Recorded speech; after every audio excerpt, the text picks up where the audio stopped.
Assalamualaikum warahmatullahi wabarakatuh. Selamat malam teman-teman semua. Semoga teman-teman semua pada malam hari ini dalam keadaan sehat walafiat.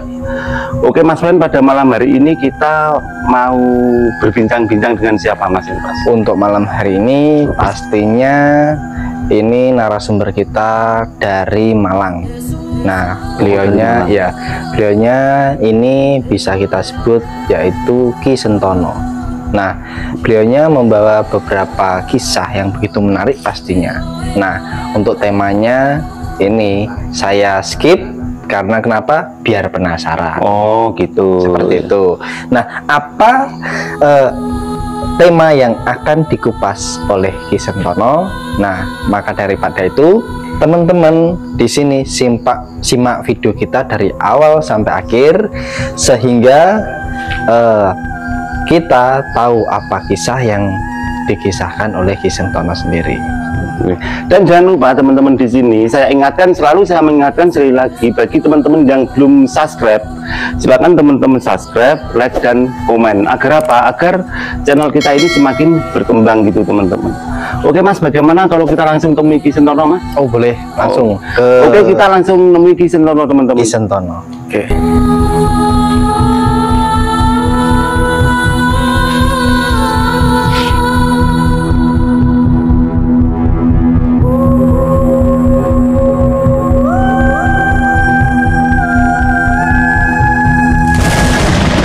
Bersama dengan Ki Sentono. Nah, pada malam hari ini kita mau membahas apa tadi Mas Rinda? Masih rahasia ya? Masih rahasia, biar nanti dijelaskan oleh Ki Sentono sendiri. Nah, pastinya.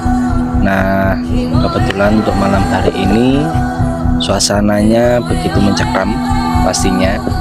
Ini kita berada di beberapa wilayah yang angker. Sekali lagi teman-teman, simak terus video kita dari awal sampai akhir. Kalau bisa jangan di skip. Oke Mas, untuk mempersingkat waktu Mas, kita langsung saja berbincang-bincang dengan Ki Sentono. Selamat malam Ki. Assalamualaikum. Gimana keadaannya Ki? Waalaikumsalam warahmatullahi wabarakatuh. Alhamdulillah kita malam hari ini dalam keadaan sehat walafiat.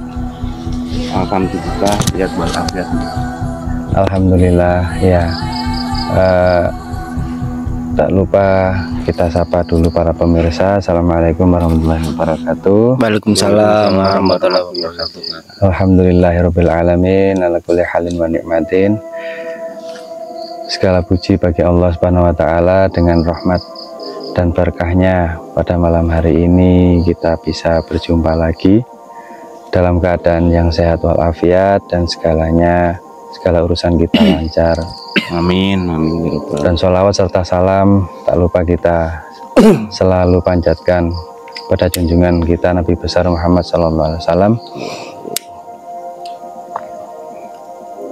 agar kita senantiasa dalam syafaat beliau di dunia dan di akhirat. Baik Mas, untuk malam hari ini mungkin kita akan sedikit menyambung cerita dari pertanyaan yang sebelumnya, dari cerita yang sebelumnya, dan ada pertanyaan-pertanyaan yang sebelumnya, yaitu mengenai Ratu Pantai Utara Mas. Ratu Pantai Utara ya? Jadi Kanjeng Ratu Pantai Utara itu adalah salah satu penguasa yang memiliki wilayah kuasa dari pantai utara, dari paling utara paling barat itu di wilayah Jakarta dan sekitarnya, hingga sampai ke Jawa Timur tetap di wilayah pantai utara. Dan cukup menarik juga untuk pembahasan malam hari ini. Jadi kita bahas mengenai Ratu Pantai Utara. Dan di sini perlu ketahui teman-teman, siapakah Ratu Pantai Utara? Nah, jadi ada Ratu Pantai Selatan, ada Ratu dan Pantai ternyata Utara. Ada Ratu Pantai Utara. Nah, pertanyaannya, siapakah Ratu Pantai Utara? Mari teman-teman simak video kita dari awal sampai akhir agar kita bisa mengupas mengenai sosok Ratu Pantai Utara sendiri. Monggo Ki, bisa dijelaskan? Baik. Sebelumnya saya sampaikan salam juga kepada Kanjeng Ratu Pantai Utara, yang beliau sendiri sebenarnya salah satu dari kerabat juga dari Ratu Pantai Selatan, Mas. Jadi lebih detailnya itu sebenarnya adalah saudara kandung atau adik kandungnya dari Ratu Pantai Selatan, Mas.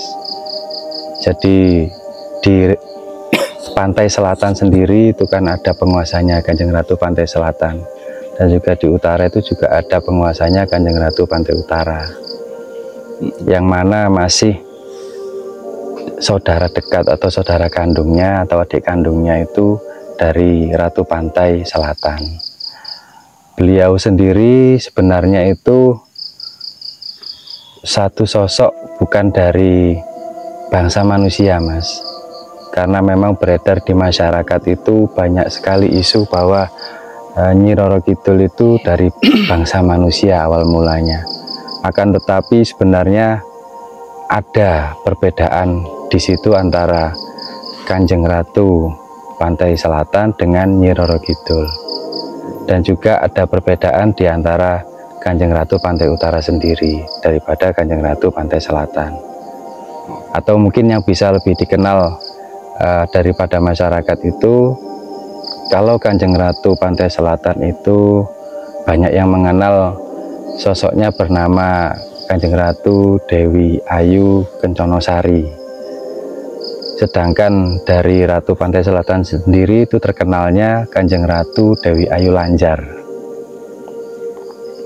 Begitu, Mas. Jadi saya ingin bercerita awal mula bagaimana saya mengenal Kanjeng Ratu Dewi Ayu Lanjar ini adalah pada saat saya mulai bekerja di Laut Utara, atau lebih tepatnya di lepas pantai Laut Utara. Kemudian di situ saya seperti biasa ada ritual ibadah, wirid dan sebagainya. Kemudian pada saat itu saya didatangi atau dimunculkan sesosok wanita yang amat sangat cantik, Mas. Sehingga pada saat saya melakukan ritual wirid itu, saya hentikan sejenak untuk menyapa beliau.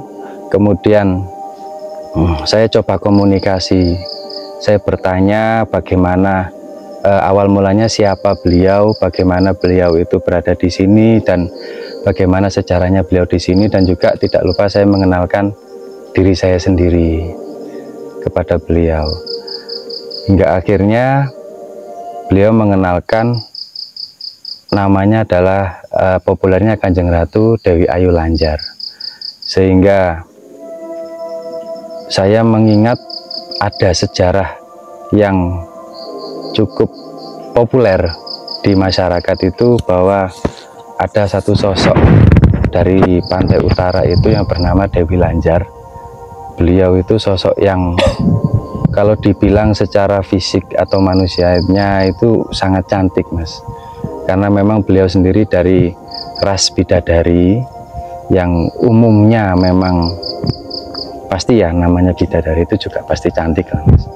Cuman beliaunya juga dari bangsa jin yang bukan dari bangsa manusia, seperti banyak yang beredar dari mitologi atau mitos-mitos yang ada di masyarakat.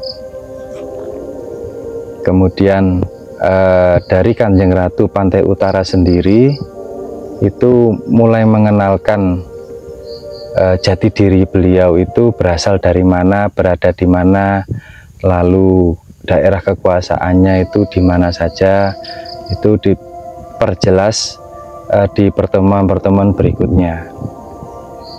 Di situ beliau menjelaskan bahwasanya ada satu keraton utama atau keraton besar itu berada di daerah Pekalongan, Mas.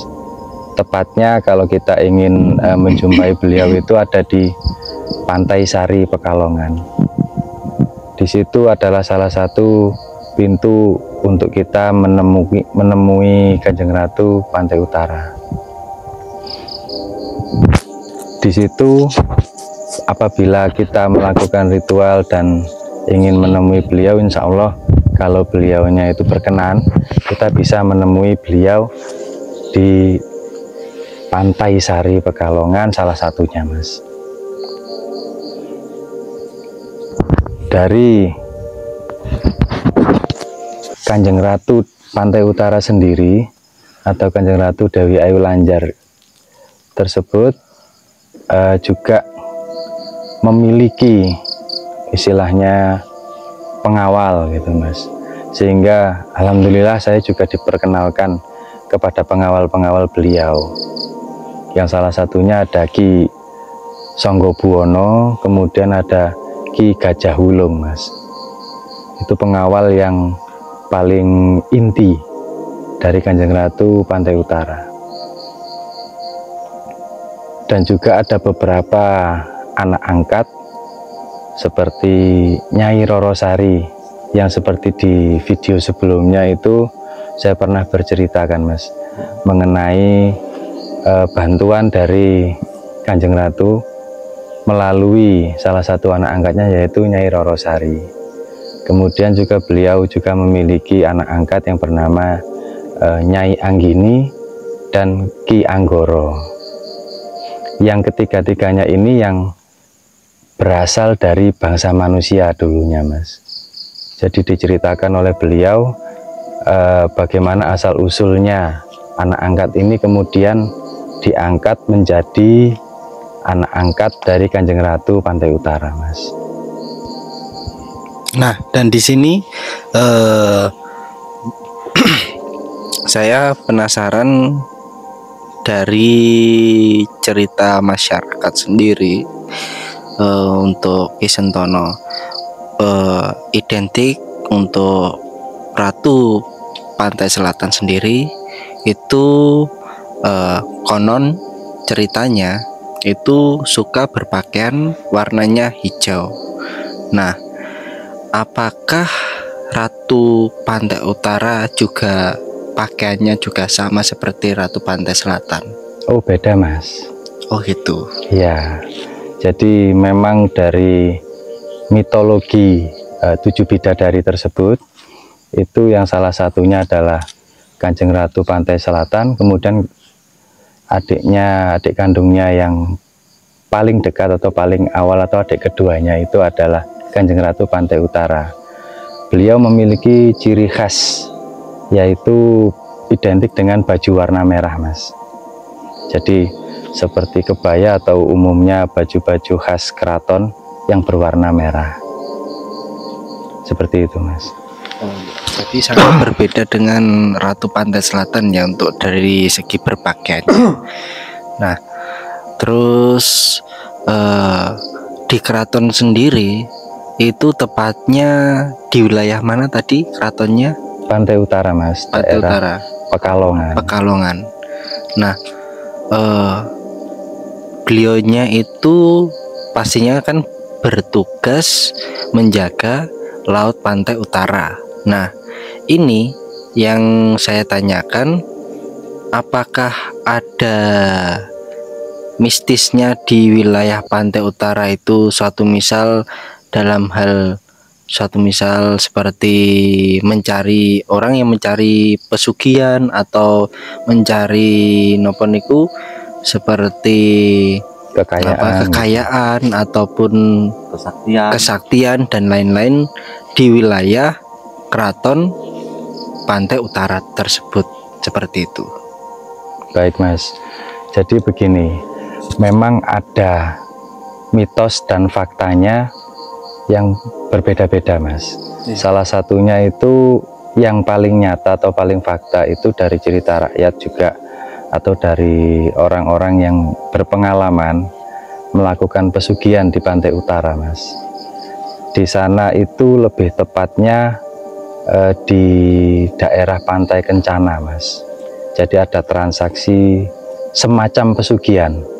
Akan tetapi pesugihan ini itu berbeda dengan pesugihan yang lain. Akan tetapi pada intinya tetap sama, Mas. Jadi begini, apabila orang-orang yang mencari pesugihan umumnya menggunakan tumbal, tapi kalau di pantai utara ini berbeda, Mas. Sebenarnya juga yang menjadi tumbal adalah orang yang memiliki atau yang membuat perjanjian itu sendiri pada akhirnya. Jadi awal mulanya itu bukan meminta kekayaan, akan tetapi meminjam atau berhutang, Mas.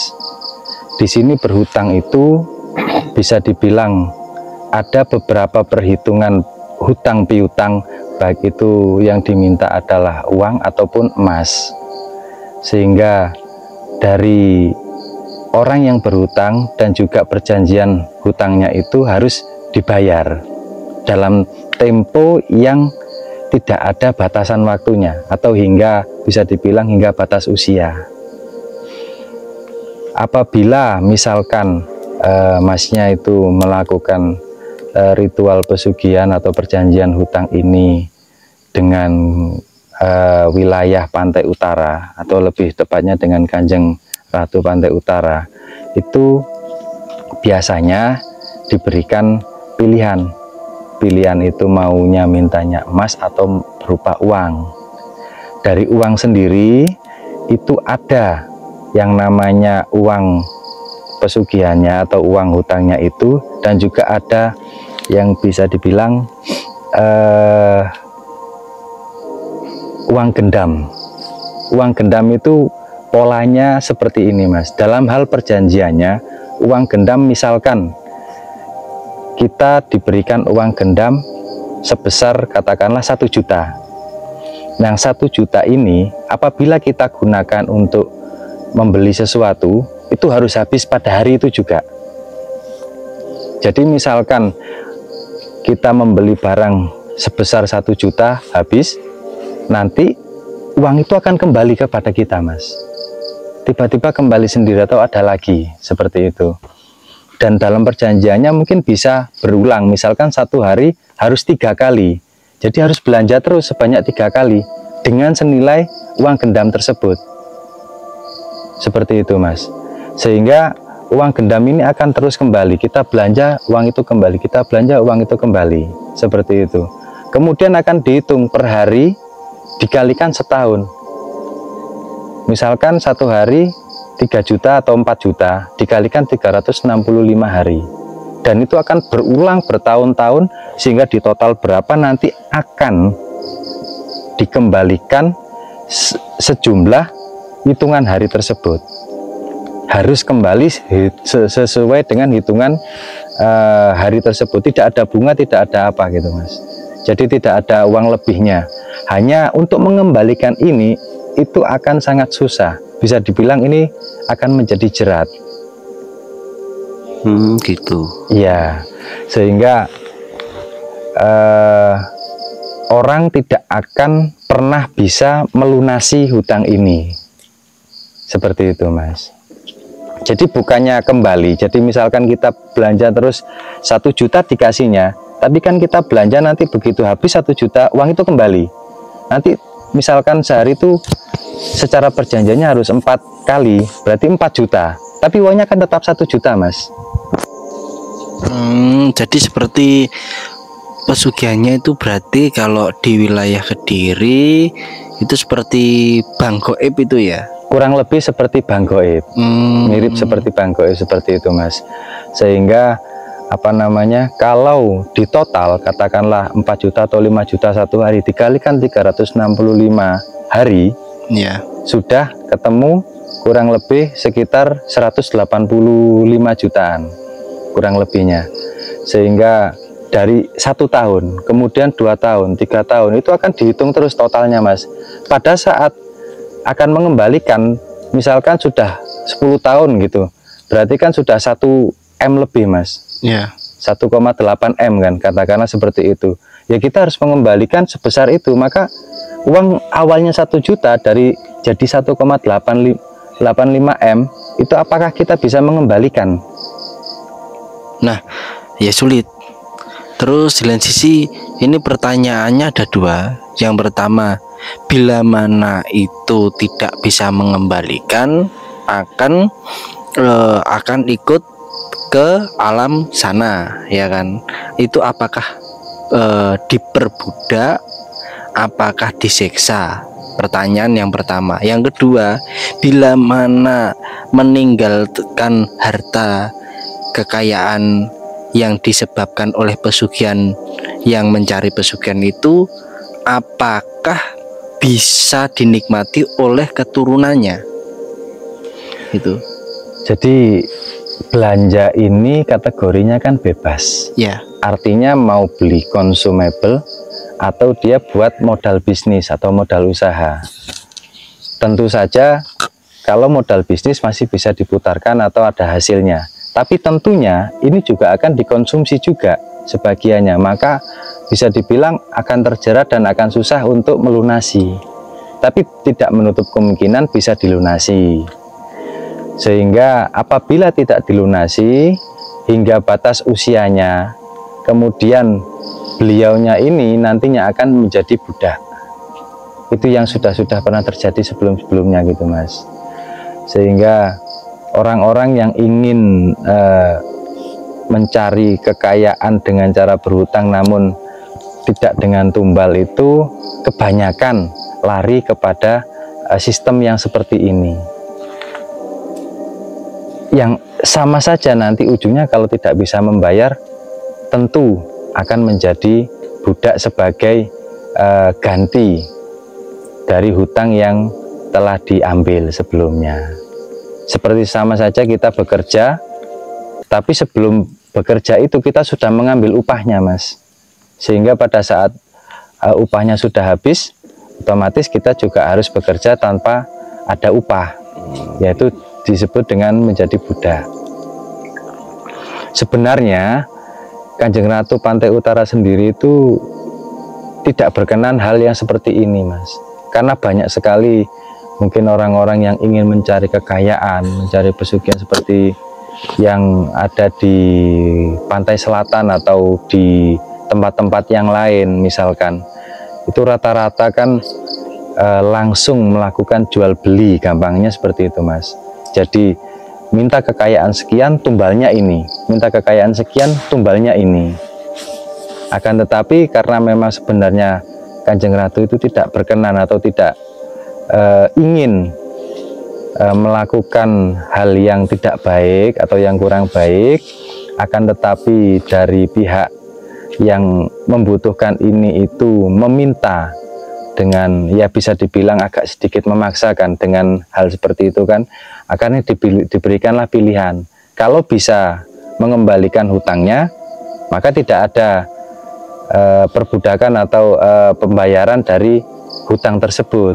Akan tetapi kalau tidak bisa, ya mau tidak mau, seperti halnya orang yang sudah membeli barang tapi tidak ada uangnya atau berhutang, otomatis kan harus dibayar dengan yang lain kan Mas, seperti itu. Dan untuk itu apa sisa suatu misal peninggalan orang yang mencari pesugihan itu, apakah bisa dinikmati oleh anak turunnya? Selama yang diceritakan dari beberapa orang itu, harta yang sudah diambil atau sudah dihutangkan itu masih ada gitu Mas. Bisa dibilang masih bisa dinikmati atau masih bisa digunakan, dimanfaatkan. Karena memang dari hutang tersebut diberikan barang, kemudian barang tersebut ya pasti masih bisa digunakan, tapi hutangnya bisa dibilang dilunasi atau dibayarkan dengan kerja atau sebagai budak tersebut Mas. Seperti itu Mas. Ki. Ini kembali lagi dari cerita awal Ki. Itu tadi masalah pertemuan Ki Sentono tadi gimana Ki dengan penguasa Laut Utara itu tadi? Yang dimaksud bagaimana Mas? Itu yang cerita awal tadi Ki, kan kayaknya belum selesai tadi Ki. Oh ya, Jadi pertemuan demi pertemuan itu memang awalnya kan diceritakan atau dibuka jati diri beliau itu sedikit demi sedikit, Mas. Jadi bagaimana siapa namanya, kemudian bagaimana beliau ada di sini, asal usulnya bagaimana, kemudian keratonnya di mana, dan apa namanya, dari beliau sendiri itu pengawalnya siapa saja, seperti itu, Mas. Kemudian yang tadi telah kita ceritakan, nama beliau dari Kanjeng Ratu Dewi Ayu Lanjar, kemudian pengawal-pengawal beliau ada juga dari beberapa anak angkat beliau yang juga diceritakan asal usulnya, Mas. Menariknya di sini. Jadi seperti Nyai Rorosari itu dulunya adalah putri atau anak perempuan dari seorang nelayan. Akan tetapi ayahnya itu telah meninggal dunia sehingga dia termasuk sebagai anak yatim yang cukup kekurangan atau misalkan bisa dibilang dalam hal perekonomian itu agak kesusahan gitu, Mas. Kemudian bertemu yang mungkin bagi Nyai Rorosari itu tidak disengaja. Kemudian diajaklah atau diangkatlah menjadi anak angkat dari Kanjeng Ratu, seperti itu, Mas. Dan berbeda cerita dengan Nyai Anggini. Kalau Nyai Anggini sendiri itu ada bisa dibilang permasalahan atau konflik dari keluarga atau dari orang tua. Kemudian beliau ini bisa dibilang kalap atau bisa dibilang ya bisa dibilang minggat lah, Mas. Tapi sebenarnya berniat untuk kembali, di antah berantah gitu mau kembali, tidak bertemu jalan, Mas, tidak ketemu jalannya kemana, Mas. Sehingga pada saat itu bertemulah beliau dengan Kanjeng Ratu.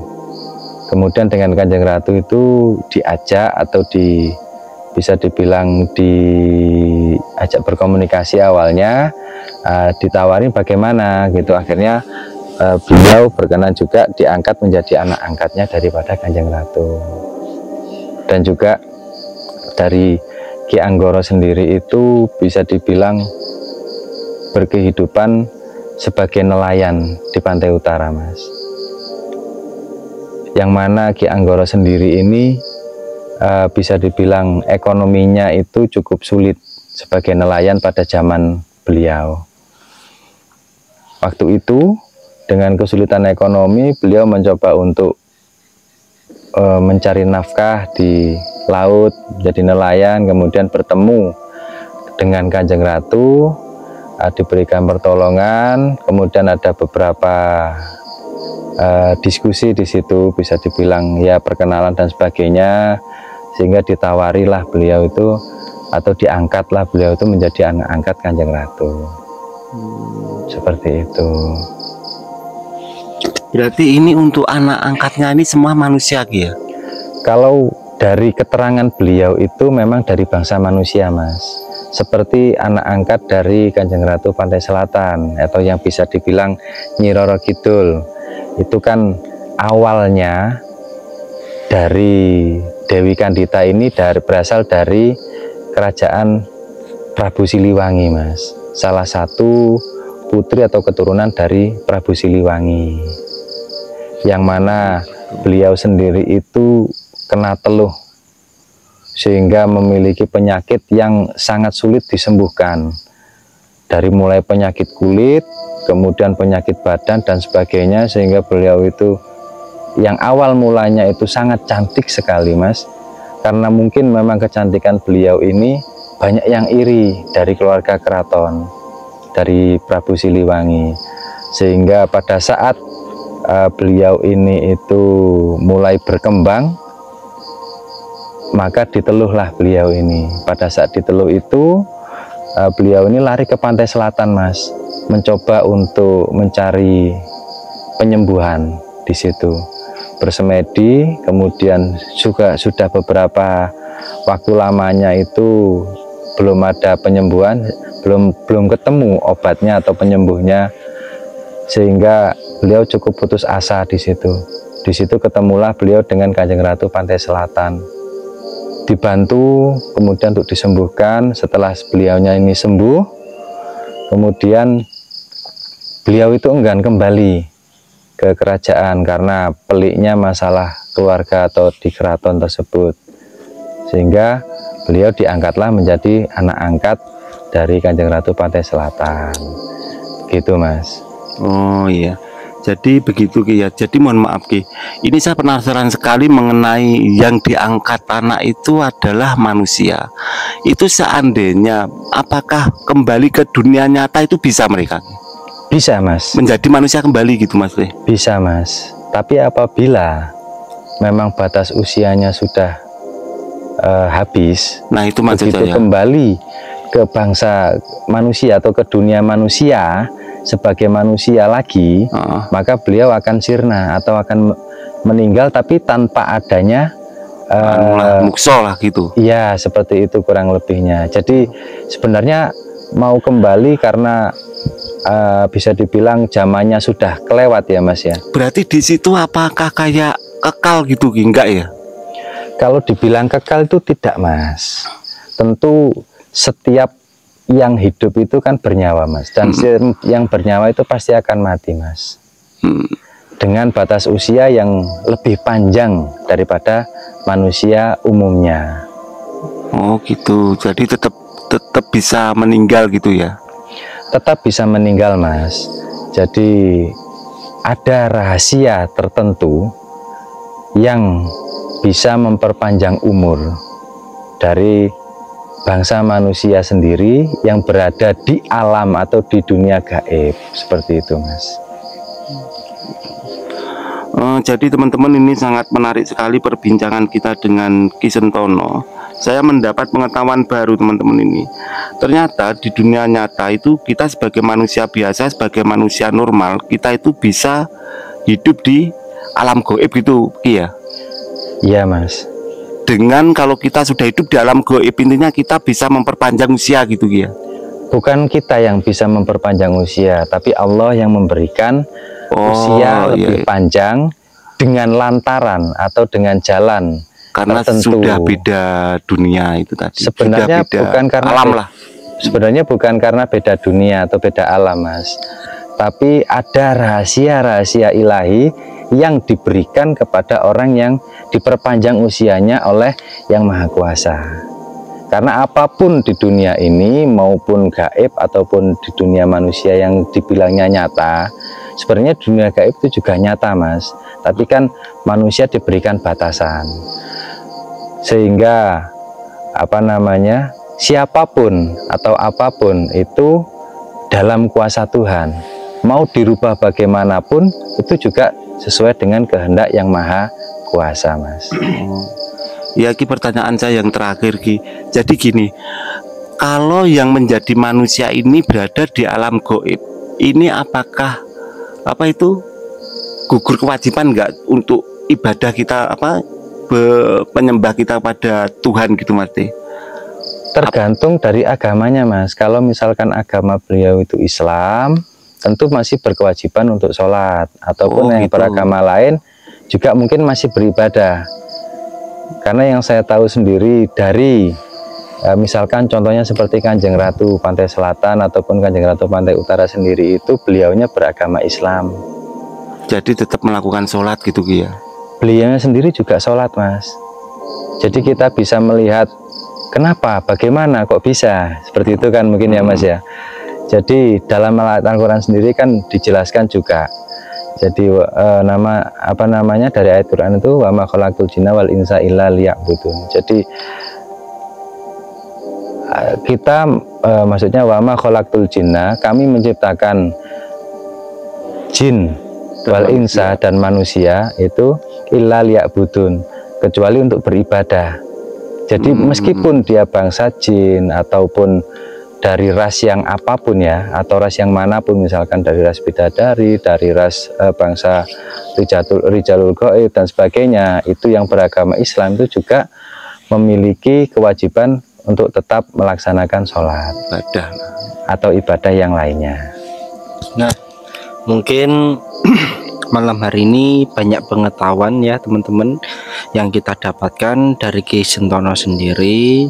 Nah, ilmu baru bagi kita yang belum tahu pastinya. Nah, mungkin ada hal yang disampaikan lagi, Ki? Ya, jadi awal mulanya itu kalau dari Kanjeng Ratu Dewi Ayu Lanjar ataupun Kanjeng Ratu Dewi Ayu Kenconosari sendiri itu kan berawal mula dari bukan beragama Islam, Mas. Kemudian mungkin bisa dilihat dari sejarah juga dan juga dari keterangan-keterangan yang kami dapatkan, yang juga insya Allah dari beliaunya langsung itu, dan insya Allah dari beberapa cerita orang-orang yang pakar-pakar sejarah, itu beliau masuk Islam dengan bimbingan salah satunya adalah Kanjeng Sunan Bonang dan juga Kanjeng Sunan Kalijaga, Mas. Jadi bagaimana perjalanan spiritual dalam hal agama atau religi dari beliau-beliaunya tersebut itu mungkin akan diulas atau diperjelas lagi di pertemuan selanjutnya, episode selanjutnya. Akan tetapi di sini sekilas saja dari awal mula mengenal Islam, kemudian masuk Islam dan dibimbing oleh Kanjeng Sunan, itu memang bisa dibilang bertahap, Mas. Yang awal mula dari Kanjeng Sunan Bonang, kemudian diperdalam lagi dengan oleh Kanjeng Sunan Kalijaga. Yang di situ beliaunya semakin mantap untuk beragama Islam hingga sampai sekarang. Pasti akan ada pertanyaan, kalau memang Islam, kenapa ada pesugihan? Nah, itu, Mas. Nah, seperti itu. Jadi kalau misalkan ya seperti keterangan tadi, kalau pesugihannya di pantai utara itu sebenarnya kan hutang, Mas, hutang piutang. Tapi yang namanya hutang itu kan memang berkewajiban untuk dibayar. Dibayarnya dengan apa ya, sesuai dengan perjanjiannya tentunya. Kurang lebihnya seperti itu, Mas. Jadi untuk pesannya sendiri itu sebaiknya hindari, atau memang harusnya itu jangan sampai melakukan pesugihan model apapun, karena yang pertama itu sangat menyesatkan, kemudian yang kedua itu sangat memberatkan, dan yang ketiganya itu sangat menyulitkan bagi diri pribadi, karena kesulitan-kesulitan yang didapatkan setelah melakukan pesugihan itu akan lebih berat lagi pada saat membayarnya, Mas. Sudah gini, gimana sudah? Sudah, Mas. Oh. Jadi pesan-pesannya seperti itu. Ya baik teman-teman, kita sekarang sudah saya dengar ini sudah adzan subuh ini, Mas ya. Jadi kita sudah berada di penghujung acara. Bagi teman-teman yang kita ucapkan terima kasih sekali yang masih stay di Misteri Kejawen. Di sini mungkin Mas Beda ada tambahan, Mas? Ada. Jadi gini, untuk teman-teman dari MK, koncone MK semuanya dimanapun Anda berada. Nah, bila mana ada kesalahan kata baik disengaja maupun tidak dari tim Misteri Kejawen, baik narasumber kita dari Ki Sentono, kami minta mohon maaf yang sebesar-besarnya. Nah, dan untuk teman-teman MK, jangan lupa nanti kalau kita bertemu dengan Ki Sentono, kita akan membahas mengenai pertemuan Ratu. Ini insya Allah lanjut lagi Ki Sentono, Mas ya berarti. Iya, jadi Minggu lanjut depan, ya insya Allah minggu depan atau lain hari kalau kita ketemu dengan beliau, pasti itu yang kita bahas, pertemuan antara Sunan Bonang, Sunan Kalijaga dengan Ratu Pantai Utara. Itu pasti sangat menarik. Jadi teman-teman bisa tunggu kehadiran Ki Sentono entah minggu depan atau 2 minggu lagi di Misteri Kejawen gitu, Mas ya. Betul sekali. Terima kasih atas partisipasinya dari semua penonton dan sudah support kita. Terima kasih atas semua yang teman-teman berikan pada kami. Nah, saya ucapkan wassalamualaikum warahmatullahi wabarakatuh. Saya tak tambahi Mas. Ya, dari sekian banyak yang saya sampaikan, apabila ada kesalahan atau kekurangannya, saya mohon maaf yang sebesar-besarnya atas diri saya pribadi dan juga dari rekan-rekan MK. Mungkin ada kesalahan nama atau kesalahan cerita atau yang lainnya. Dan juga apabila ada pihak-pihak yang tersinggung, sebelumnya saya mohon maaf yang sebesar-besarnya. Dan saya ucapkan terima kasih yang sebesar-besarnya atas waktunya yang diluangkan untuk melihat video channel ini. Terima kasih. Terima kasih. Mari ya kita ucapkan terima kasih Ki. Kita pamit dulu Ki. Nggih, monggo Ki. Terima kasih.